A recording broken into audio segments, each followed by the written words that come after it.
खरं तर मराठा समाजाची आरक्षणाची दारं ही 1994लाच बंद करण्यात आली.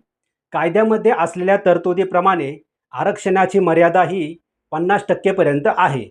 1994च्या आधी 34% आरक्षण वेगवेगळ्या प्रवर्गांना दिलं गेलं होतं. उरलेलं 16% आरक्षण हे त्यावेळी मराठा समाजाला देता आलं असतं आणि तो त्यांचा हक्कसुद्धा होता.